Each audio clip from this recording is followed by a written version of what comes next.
Ngayon, magkakabit na tayo yung ginawa nating grills. Kakabit na natin. Ito yung mga dadalhin natin. Metro, martilyo, screw,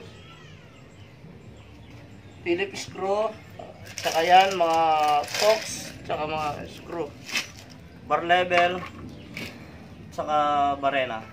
So, tara guys. Ayun guys, andito na po kami sa pagkakabitan namin ng grills. Ito po siya.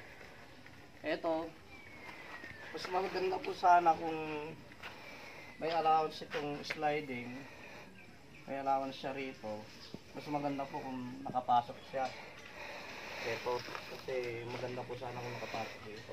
Kaya po, nag-extend po ako ng tag 2 inches kasi po wala nang lalagyan dito.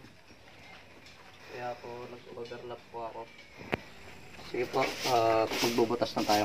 12 seconds later.